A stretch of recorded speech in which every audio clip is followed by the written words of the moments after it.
लीजिए सुनिए। मुंशी प्रेमचंद के लिखे कथा संग्रह मानसरोवर दो की कहानी गृह नीति, मेरी यानी समीर गोस्वामी की आवाज में। जब माँ बेटे से बहू की शिकायतों का दफ्तर खोल देती है और ये सिलसिला किसी तरह खत्म होते नजर नहीं आता, तो बेटा उकता जाता है और दिन भर की थकान के कारण कुछ झुंझलाकर माँ से कहता है, तो आखिर तुम मुझसे क्या करने को कहती हो अम्मा? मेरा काम स्त्री को शिक्षा देना तो नहीं है, ये तो तुम्हारा काम है। तुम उसे डांटो मारो, जो सजा चाहे दो। मेरे लिए इससे ज्यादा खुशी की और क्या बात हो सकती है कि तुम्हारे प्रयत्न से वो आदमी बन जाए। मुझसे मत कहो कि उसे सलीका नहीं है, तमीज नहीं है, बेअदब है। उसे डांटकर सिखाओ। मां, वाह, मुंह से बात निकालने नहीं देती। डांटू तो मुझे ही नौच खाए। उसके सामने अपनी आबरू बचाती फिरती हूं कि किसी के मुंह पर मुझे कोई अनुचित शब्द न कह बैठे। बेटा, तो फिर इसमें मेरी क्या खता है? मैं तो उसे सिखा नहीं देता कि तुमसे बेअदबी करे। मां, तो और कौन सिखाता है? बेटा, तुम तो अंधेर करती हो अम्मा। मां, अंधेर नहीं करती, सत्य कहती हूं। तुम्हारी ही शह पाकर उसका दिमाग बढ़ गया है। जब वो तुम्हारे पास आकर टसवे बहाने लगती है, तो कभी तुमने उसे डांटा? कभी समझाया कि तुझे अम्मा का अदब करना चाहिए? तुम तो खुद उसके गुलाम हो गए हो। वो भी समझती है मेरा पति कमाता है, फिर मैं क्यों ना रानी बनूं? क्यों किसी से दबूं? मर्द जब तक शह न दे, औरत का इतना गुर्दा हो ही नहीं सकता।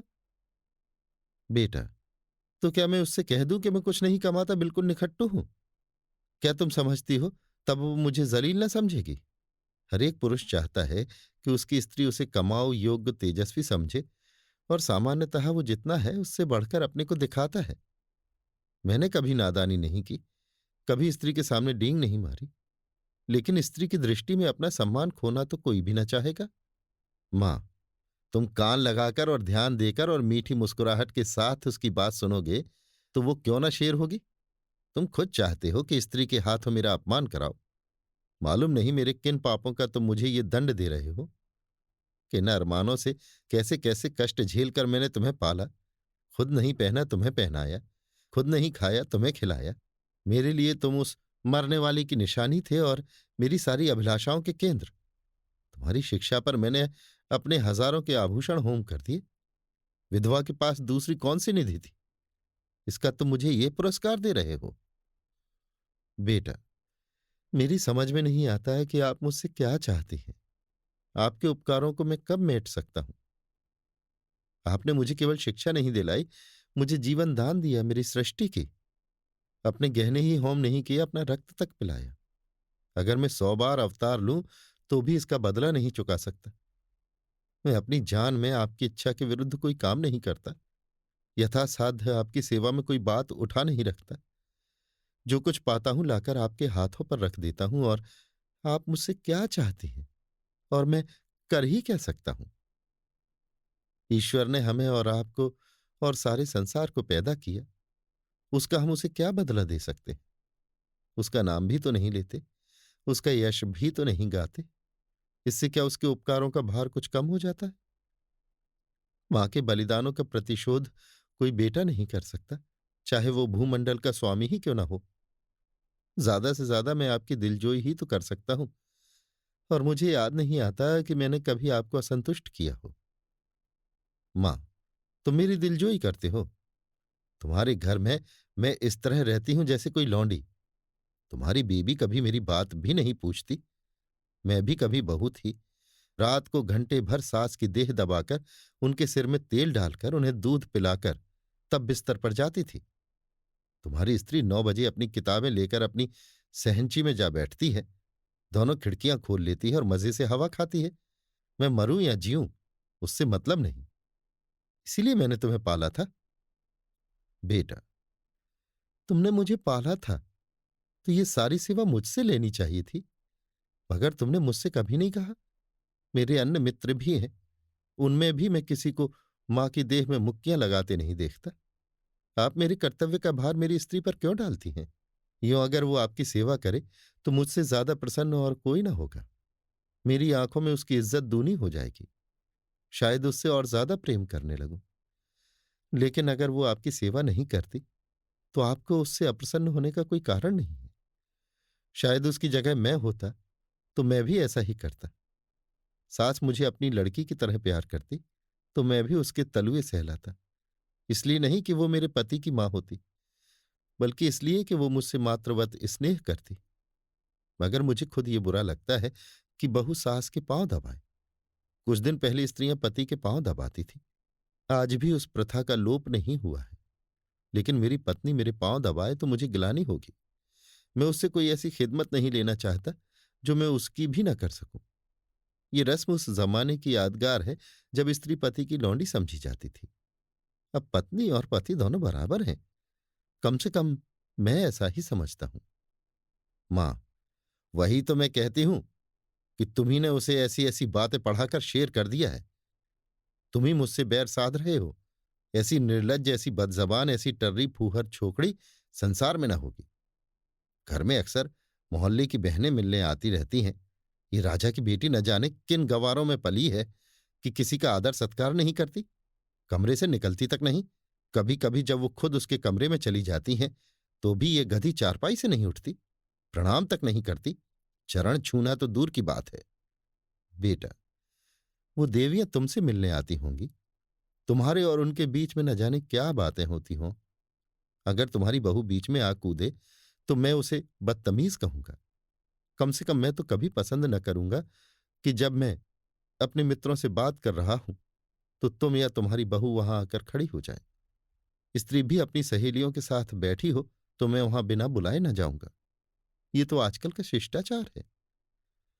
मां, तुम तो हर बात में उसी का पक्ष लेते हो बेटा।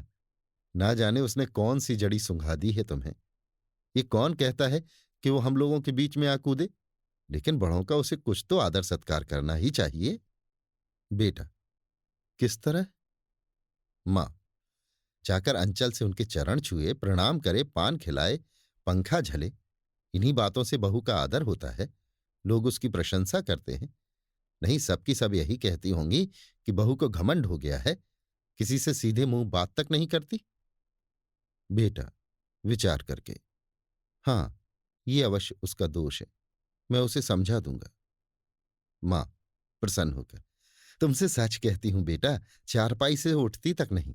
सब औरतें थोड़ी थोड़ी करती हैं, मगर उसे तो शर्म जैसे छू ही नहीं गई। और मैं हूं कि मारे शर्म के मरी जाती हूं। बेटा, यही मेरी समझ में नहीं आता। तुम हर बात में अपने को उसके कामों का जिम्मेदार क्यों समझ लेती हो। मुझ पर दफ्तर में न जाने कितनी घुड़कियां पड़ती हैं। रोज ही तो जवाब तलब होता है। लेकिन तुम्हें उल्टे मेरे साथ सहानुभूति होती है। क्या तुम समझती हो अफसरों को मुझसे कोई वैर है जो अनायास ही मेरे पीछे पड़े रहते हैं, या उन्हें उन्माद हो गया है जो अकारण ही मुझे काटने दौड़ते हैं? नहीं, इसका कारण यही है कि मैं अपने काम में चौकस नहीं हूं। गलतियां करता हूं, सुस्ती करता हूं, लापरवाही करता हूं। जहां अफसर सामने से टला कि लगे समाचार पत्र पढ़ने या ताश खेलने, क्या उस वक्त हमें ये ख्याल नहीं रहता कि काम पड़ा हुआ है और ये ताश खेलने का अवसर नहीं है? लेकिन कौन परवाह करता है। सोचते हैं साहब डांटे ही तो बताएंगे, सिर झुकाकर सुन लेंगे, बाधा टल जाएगी। पर तुम मुझे दोषी समझकर भी मेरा पक्ष लेती हो, और तुम्हारा बस चले तो हमारे बड़े बाबू को मुझसे जवाब तलब करने के अभियोग में काले पानी भेज दो। मां, खिलकर, मेरे लड़के को कोई सजा देगा तो क्या मैं पान फूल से उसकी पूजा करूंगी? बेटा, हरेक बेटा अपनी माता से इसी तरह की कृपा की आशा रखता है, और सभी माताएं अपने लड़कों के ऐबों पर पर्दा डालती हैं। फिर बहुओं की ओर से क्यों उनका हृदय इतना कठोर हो जाता है, ये मेरी समझ में नहीं आता। तुम्हारी बहू पर जब दूसरी स्त्रियां चोट करें तो तुम्हारे मातृ स्नेह का ये धर्म है कि तुम उसकी तरफ से क्षमा मांगो, कोई बहाना कर दो, उनकी नजरों में उसे उठाने की चेष्टा करो। इस तिरस्कार में तुम क्यों उनसे सहयोग करती हो? तुम्हें क्यों उसके अपमान में मजा आता है? मैं भी तो हर एक ब्राह्मण या बड़े बूढ़े का आदर सत्कार नहीं करता। मैं किसी ऐसे व्यक्ति के सामने सिर झुका ही नहीं सकता जिससे मुझे हार्दिक श्रद्धा न हो। केवल सफेद बाल और सिकुड़ी हुई खाल और पोपला मुंह और झुकी हुई कमर किसी को आदर का पात्र नहीं बना देती। और न जनेऊ या तिलक या पंडित और शर्मा की उपाधि ही भक्ति की वस्तु है। मैं लकीर पीटू सम्मान को नैतिक अपराध समझता हूं। मैं तो उसी का सम्मान करूंगा जो मनसा वाचा कर्मणा हर पहलू से सम्मान के योग्य है, जिसे मैं जानता हूं कि रिश्वत और सूद तथा खुशामद की कमाई खाता है। अगर वो ब्रह्मा की आयु लेकर भी मेरे सामने आए तो मैं उसे सलाम न करूं। इसे तुम मेरा अहंकार कह सकती हो, लेकिन मैं मजबूर हूं। जब तक मेरा दिल न झुके मेरा सिर भी न झुकेगा। मुमकिन है तुम्हारी बहू के मन में भी उन देवियों की ओर से अश्रद्धा के भाव हों। उनमें से दो चार को मैं भी जानता हूं। हैं वो सब बड़े घर की, लेकिन सबके दिल छोटे, विचार छोटे। कोई निंदा की पुतली है तो कोई खुशामद में युक्त, कोई गाली गलौच में अनुपम। सभी रूढ़ियों की गुलाम, ईर्ष्या द्वेष से जलने वाली। एक भी ऐसी नहीं जिसने अपने घर को नरक का नमूना न बना रखा हो। अगर तुम्हारी बहू ऐसी औरतों के आगे सिर नहीं झुकाती तो मैं उसे दोषी नहीं समझता। मां, अच्छा अब चुप रहो बेटा। देख लेना तुम्हारी ये रानी एक दिन तुमसे चूल्हा न जलवाए और झाड़ू न लगवाए तो सही। औरतों को बहुत सिर चढ़ाना अच्छा नहीं होता। इस निर्लज्जता की भी कोई हद है कि बूढ़ी सास तो खाना पकाए और जवान बहू बैठी उपन्यास पढ़ती रहे। बेटा, बेशक ये बुरी बात है और मैं हरगिज नहीं चाहता कि तुम खाना पकाओ और वो उपन्यास पढ़े, चाहे वो उपन्यास प्रेमचंद ही के क्यों ना हो। लेकिन ये भी तो देखना होगा कि उसने अपने घर कभी खाना नहीं पकाया। वहां रसोइया महाराज हैं, और जब चूल्हे के सामने जाने से उसके सिर में दर्द होने लगता है तो उसे खाना पकाने के लिए मजबूर करना उस पर अत्याचार करना है। मैं तो समझता हूं ज्यों ज्यों हमारे घर की दशा का उसे ज्ञान होगा उसके व्यवहार में आप इस्लाह होती जाएगी। ये उसके घर वालों की गलती है कि उन्होंने उसकी शादी किसी धनी घर में नहीं की। हमने भी ये शरारत की कि अपनी असली हालत उनसे छिपाई और ये प्रकट किया कि हम पुराने रईस हैं। अब हम किस मुंह से ये कह सकते हैं कि तू खाना पका या बर्तन मांज या झाड़ू लगा। हमने उन लोगों से छल किया है और उसका फल हमें चखना पड़ेगा। अब तो हमारी कुशल इसी में है कि अपनी दुर्दशा को नम्रता, विनय और सहानुभूति से ढांकें और उसे अपने दिल को ये तसल्ली देने का अवसर दें कि भला से धन नहीं मिला, घर के आदमी तो अच्छे मिले। अगर ये तसल्ली भी हमने उससे छीन ली तो तुम ही सोचो उसको कितनी विदारक वेदना होगी। शायद वो हम लोगों की सूरत से घृणा करने लगे।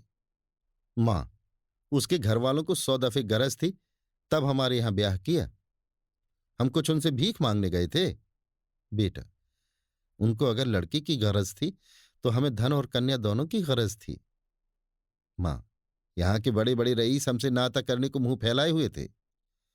बेटा, इसीलिए कि हमने रईसों का स्वांग बना रखा है। घर की असली हालत खुल जाए तो कोई बात भी ना पूछे। मां, तो तुम्हारे ससुराल वाले ऐसे कहाँ के रईस हैं? इधर जरा वकालत चल गई तो रईस हो गए। नहीं तो तुम्हारे ससुर के बाप मेरे सामने चपरासगिरी करते थे। और लड़की का ये दिमाग कि खाना पकाने से सिर में दर्द होता है। अच्छे अच्छे घरों की लड़कियां गरीबों के घर आती हैं और घर की हालत देखकर वैसा ही बर्ताव करती हैं। ये नहीं कि बैठी अपने भाग्य को कोसा करें। इस छोकरी ने हमारे घर को अपना समझा ही नहीं। बेटा, जब तुम समझने भी दो, जिस घर में घुड़कियों, गालियों और कटुताओं के सिवा और कुछ न मिले, उसे अपना घर कौन समझे? घर तो वो है जहां स्नेह और प्यार मिले। कोई लड़की डोली से उतरते ही सास को अपनी मां नहीं समझती। मां तभी समझेगी जब सास पहले उसके साथ मां का बर्ताव करे, बल्कि अपनी लड़की से ज्यादा प्रिय समझे। मां, अच्छा अब चुप रहो, जीना जलाओ। इस जमाना ही ऐसा है कि लड़कों ने स्त्री का मुंह देखा और उसके गुलाम हुए। ये सब न जाने कौन सा मंत्र सीख कर आती हैं। बहू बेटों के लक्षण है कि पहर दिन चढ़े सोकर उठे। ऐसी कुलच्छनी बहू का तो मुंह ना देखें। बेटा, मैं भी तो देर में सोकर उठता हूं अम्मा। मुझे तो तुमने कभी नहीं कोसा। मां, तुम हर बात में उससे अपनी बराबरी करते हो। बेटा, ये उसके साथ घोर अन्याय है, क्योंकि जब तक वो इस घर को अपना नहीं समझती तब तक उसकी हैसियत मेहमान की है, और मेहमान की हम खातिर करते हैं, उसके ऐब नहीं देखते। मां, ईश्वर ना करे कि किसी को ऐसी बहू मिले। बेटा, तो वो तुम्हारे घर में रह चुकी। मां, क्या संसार में औरतों की कमी है? बेटा, औरतों की कमी तो नहीं, मगर देवियों की कमी जरूर है। मां, नौ जैसी औरत सोने लगती है तो बच्चा चाहे रोते रोते बेदम हो जाए, मिनकती तक नहीं। फूल सा बच्चा लेकर मैके गई थी, 3 महीने में लौटी तो बच्चा आधा भी नहीं। बेटा, तो क्या मैं ये मान लूं कि तुम्हें उसके लड़के से जितना प्रेम है उतना उसे नहीं है? ये तो प्रकृति के नियम के विरुद्ध है। और ये मान लो वो निर्मोहनी ही है तो ये उसका दोष है। तुम क्यों उसकी जिम्मेदारी अपने सिर लेती हो? उसे पूरी स्वतंत्रता है, जैसे चाहे अपने बच्चे को पाले। अगर वो तुमसे कोई सलाह पूछे, प्रसन्न मुख से दे दो। ना पूछे तो समझ लो उसे तुम्हारी मदद की जरूरत नहीं है। सभी माताएं अपने बच्चे को प्यार करती हैं और वो अपवाद नहीं हो सकती। मां, तो मैं सब कुछ देखूं, मुंह ना खोलूं? घर में आग लगते देखूं और चुपचाप मुंह में कालिख लगाए खड़ी रहूं? बेटा, तुम इस घर को जल्द छोड़ने वाली हो, उसे बहुत दिन रहना है। घर की हानि लाभ की जितनी चिंता उसे हो सकती है, तुम्हें नहीं हो सकती। फिर मैं कर ही कह सकता हूं? ज्यादा से ज्यादा उसे डांट बता सकता हूं। लेकिन वो डांट की परवाह न करे और तुर्की बतुर्की जवाब दे, तो मेरे पास ऐसा कौन सा साधन है जिससे मैं उसे ताड़ना दे सकूं? मां, तुम 2 दिन न बोलो तो देवता सीधे हो जाए, सामने नाक रगड़े। बेटा, मुझे इसका विश्वास नहीं है। मैं उससे ना बोलूंगा, वो भी मुझसे ना बोलेगी। ज्यादा पीछे पड़ूंगा तो अपने घर चली जाएगी। मां, ईश्वर वो दिन लाए मैं तुम्हारे लिए नई बहू लाऊं। बेटा, संभव है वो इसकी भी चाची हो। सहसा बहू आकर खड़ी हो जाती है। मां और बेटा दोनों स्तंभित हो जाते हैं, मानो कोई बम गोला आ गिरा हो। रूपवती, नाजुक मिजाज, गर्वीली रमणी है, जो मानो शासन करने के लिए ही बनी है। कपोल तमतमाए हुए हैं, पर अधरों पर विष भरी मुस्कान है और आंखों में व्यंग मिला परिहास। मां, अपनी झेप मिटाकर, तुम्हें कौन बुलाने गया था? बहू, क्यों? यहां जो तमाशा हो रहा है उसका आनंद मैं ना उठाऊं? बेटा, मां बेटे के बीच में तुम्हें दखल देने का कोई हक नहीं। बहू की मुद्रा सहसा कठोर हो जाती है। बहू, अच्छा, आप जबान बंद रखिए। जो पति अपनी स्त्री की निंदा सुनता रहे वो पति बनने के योग्य नहीं। वो पति धर्म का खा गा भी नहीं जानता। उससे अगर कोई तुम्हारी बुराई करता, चाहे वो मेरी प्यारी मां ही क्यों ना होती, तो मैं उसकी जबान पकड़ लेती। तुम मेरे घर जाते हो तो वहां तो जिसे देखती हूं तुम्हारी प्रशंसा ही करता है। छोटे से बड़े तक गुलामों की तरह दौड़ते फिरते हैं। अगर उनके बस में हो तो तुम्हारे लिए स्वर्ग के तारे तोड़ लावे। और उसका जवाब मुझे यहां ये मिलता है कि बात बात पर ताने महने तिरस्कार बहिष्कार। मेरे घर तो तुमसे कोई नहीं कहता कि तुम देर में क्यों उठे, तुमने अमुक महोदय को सलाम क्यों नहीं किया, अमुक के चरणों पर सिर क्यों नहीं पटका। मेरे बाबूजी कभी गवारा न करेंगे कि तुम उनकी देह पर मुक्कियां लगाओ या उनकी धोती धो या उन्हें खाना पकाकर खिलाओ। मेरे साथ यहां ये बर्ताव क्यों? मैं यहां लौंडी बनकर नहीं आई हूं, तुम्हारी जीवन संगनी बनकर आई हूं। मगर जीवन संगनी का ये अर्थ तो नहीं कि तुम मेरे ऊपर सवार होकर मुझे चलाओ। ये मेरा काम कि जिस तरह चाहूं तुम्हारे साथ अपने कर्तव्य का पालन करूं, उसकी प्रेरणा मेरी आत्मा से होना चाहिए, ताड़ना या तिरस्कार से नहीं। अगर कोई मुझे कुछ सिखाना चाहता है तो मां की तरह प्रेम से सिखाए, मैं सीखूंगी। लेकिन कोई जबरदस्ती मेरी छाती पर चढ़कर अमृत भी मेरे कंठ में ठूसना चाहे तो मैं ओठ बंद कर लूंगी। मैं अब तक कब की इस घर को अपना समझ चुकी होती, अपनी सेवा और कर्तव्य का निश्चय कर चुकी होती। अगर यहां तो हर घड़ी हर पल मेरी देह में सुई चुभाकर मुझे याद दिलाया जाता है कि तू इस घर की लौंडी है, तेरा इस घर से कोई नाता नहीं, तू सिर्फ गुलामी करने के लिए यहां लाई गई है और मेरा खून खौल कर रह जाता है। अगर यही हाल रहा तो एक दिन तुम दोनों मेरी जान लेकर रहोगे। मां, सुन रहे हो अपनी चहेती रानी की बातें? वो यहां लौंडी बनकर नहीं, रानी बनकर आई है। हम दोनों उसकी टहल करने के लिए हैं। उसका काम हमारे ऊपर शासन करना है। उसे कोई कुछ काम करने कौन कहे? मैं खुद मरा करूं और तुम उसकी बातें कान लगाकर सुनते हो? तुम्हारा मुंह कभी नहीं खुलता कि उसे डांटो या समझाओ। थर थर कांपते रहते हो। बेटा, अच्छा अम्मा, ठंडे दिल से सोचो। मैं इसकी बातें ना सुनूं तो कौन सुने? क्या तुम इसके साथ इतनी हमदर्दी भी नहीं देखना चाहती? आखिर बाबूजी जीवित थे तब वो तुम्हारी बातें सुनते थे या नहीं? तुम्हें प्यार करते थे या नहीं? फिर मैं अपनी बीवी की बातें सुनता हूं तो कौन सी नई बात करता हूं? और इसमें तुम्हारे बुरा मानने की कौन बात है? मां, हाय बेटा, तुम अपनी स्त्री के सामने मेरा अपमान कर रहे हो। इसी दिन के लिए मैंने तुम्हें पाल पोस कर बड़ा किया था। क्यों मेरी छाती नहीं फट जाती? वो आंसू पोंछती आपे से बाहर कमरे से निकल जाती है। स्त्री पुरुष दोनों कौतुक भरी आंखों से उसे देखते हैं, जो बहुत जल्द हमदर्दी में बदल जाती है। पति, मां का हृदय। स्त्री, मां का हृदय नहीं, स्त्री का हृदय। पति, अर्थात स्त्री, जो अंत तक पुरुष का सहारा चाहता है, स्नेह चाहता है, और उस पर किसी दूसरी का असर देखकर ईर्ष्या से जल उठता है। पति, क्या पगली की सी बातें कर रही हो? स्त्री, यथार्थ कहती हूं। पति, तुम्हारा दृष्टिकोण बिल्कुल गलत है, और इसका तजुर्बा तुम्हें तब होगा जब तुम खुद सास होगी। स्त्री, मुझे सास बनना ही नहीं है। लड़का अपने हाथ पांव का हो जाए, ब्याह करे और अपना घर संभाले। मुझे बहू से क्या सरोकार? पति, तुम्हें ये अरमान बिल्कुल नहीं है कि तुम्हारा लड़का योग्य हो, तुम्हारी बहू लक्ष्मी हो, और दोनों का जीवन सुख से कटे? स्त्री, क्या मैं मां नहीं हूं? पति, मां और सास में क्या कोई अंतर है? स्त्री, उतना ही जितना जमीन और आसमान में है। मां प्यार करती है, सास शासन करती है। कितनी ही दयालु सहनशील सतोगुणी स्त्री हो, सास बनते ही मानो ब्याई हुई गाय हो जाती है। जिसे पुत्र से जितना ही ज्यादा प्रेम है, वो बहू पर उतनी ही निर्दयता से शासन करती है। मुझे भी अपने ऊपर विश्वास नहीं है। अधिकार पाकर किसे मद नहीं हो जाता। मैंने तय कर लिया है, सास बनूंगी ही नहीं। औरत की गुलामी सासों के बल पर कायम है। जिस दिन सासें न रहेंगी, औरत की गुलामी का अंत हो जाएगा। पति, मेरा ख्याल है तुम जरा भी सहज बुद्धि से काम लो तो तुम अम्मा पर भी शासन कर सकती हो। तुमने हमारी बातें कुछ सुनी? स्त्री, बिना सुने ही मैंने समझ लिया कि क्या बातें हो रही होंगी। वही बहू करो ना। पति, नहीं नहीं, तुमने बिल्कुल गलत समझा। अम्मा के मिजाज में आज मैंने विस्मयकारी अंतर देखा, बिल्कुल अभूतपूर्व। आज वो जैसे अपनी कटुताओं पर लज्जित हो रही थी। हाँ, प्रत्यक्ष रूप से नहीं, संकेत रूप से। अब तक वो तुमसे इसलिए नाराज रहती थी कि तुम देर में उठती हो। अब शायद उन्हें ये चिंता हो रही है कि कहीं सवेरे उठने से तुम्हें ठंड न लग जाए। तुम्हारे लिए पानी गर्म करने को कह रही थी।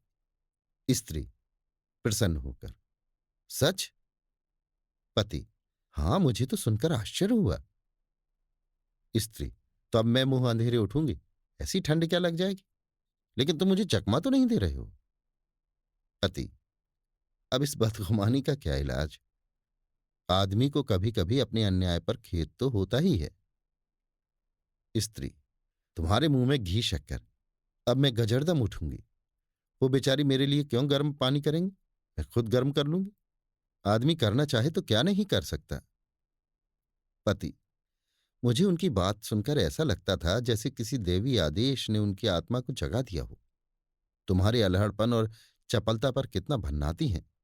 चाहती हैं कि घर में कोई बड़ी बूढ़ी आ जाए तो तुम उसके चरण छुओ। लेकिन शायद अब उन्हें मालूम होने लगा है कि इस उम्र में सभी थोड़े बहुत अल्हड़ होते हैं।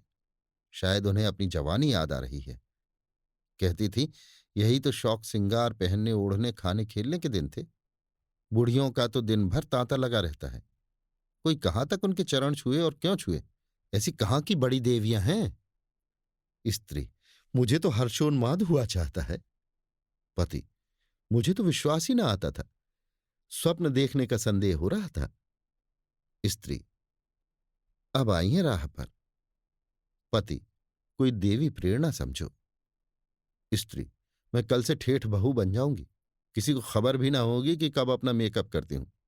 सिनेमा के लिए भी सप्ताह में एक दिन काफी है। बुढ़ियों के पांव छू लेने में क्या हरज है? वो देवियां न सही, चुड़ैले सही, मुझे आशीर्वाद तो देंगी, मेरा गुण तो गाएंगी ही। पति, सिनेमा का तो उन्होंने नाम भी नहीं लिया। स्त्री, तुमको जो इसका शौक है, अब तुम्हें भी न जाने दूंगी। पति, लेकिन सोचो तुमने कितनी ऊंची शिक्षा पाई है, किस कुल की हो। इन खूसट बुढ़ियों के पांव पर सिर रखना तुम्हें बिल्कुल शोभा न देगा। स्त्री, तो क्या ऊंची शिक्षा की ये मानी है कि हम दूसरों को नीचा समझे? बुढ़े कितने ही मूर्ख हों, लेकिन दुनिया का तजर्बा तो रखते हैं। कुल की प्रतिष्ठा भी नम्रता और सद्व्यवहार से होती है, हेकड़ी और रुखाई से नहीं।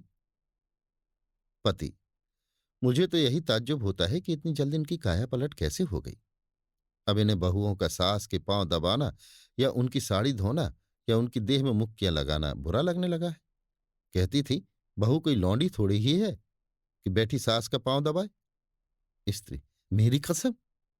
पति, हाँ जी, सच कहता हूं। और तो और, अब वो तुम्हें खाना भी न पकाने देंगी। कहती थी, जब बहू के सिर में दर्द होता है तो क्यों उसे सताया जाए, कोई महाराज रख लो। स्त्री, फूली न समाकर, मैं तो आकाश में उड़ी जा रही हूं।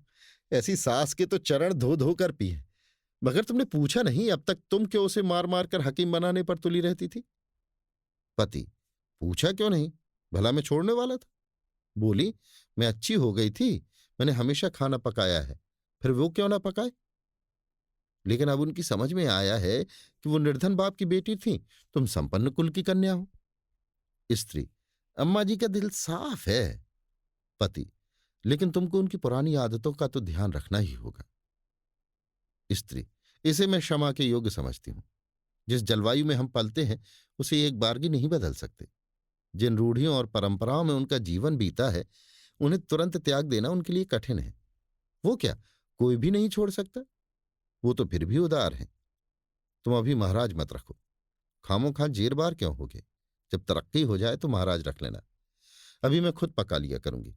3-4 प्राणियों का खाना ही क्या। मेरी जात से कुछ तो अम्मा को आराम मिले। मैं जानती हूं सब कुछ, लेकिन कोई रौब जमाना चाहे तो मुझसे बुरा कोई नहीं।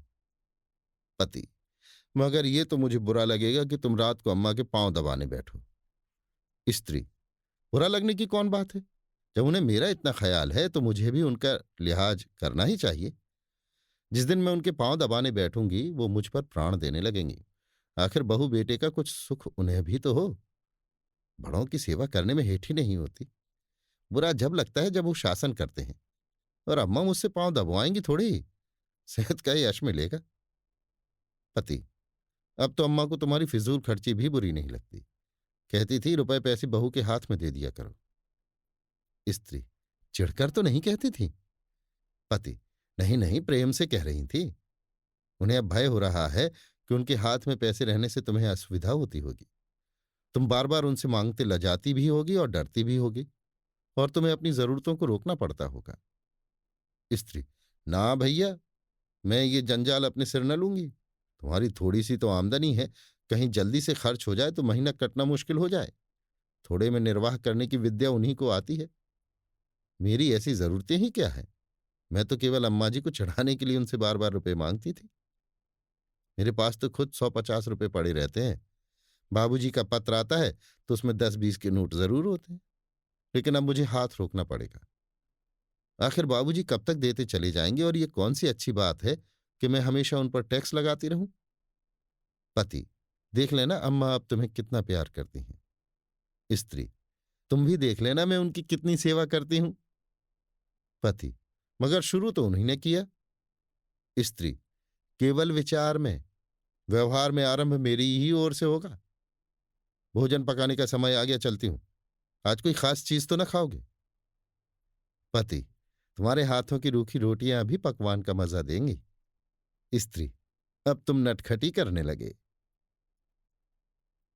अभी आप सुन रहे थे मुंशी प्रेमचंद के लिखे कथा संग्रह मानसरोवर 2 की कहानी गृह नीति, मेरी यानी समीर गोस्वामी की आवाज में।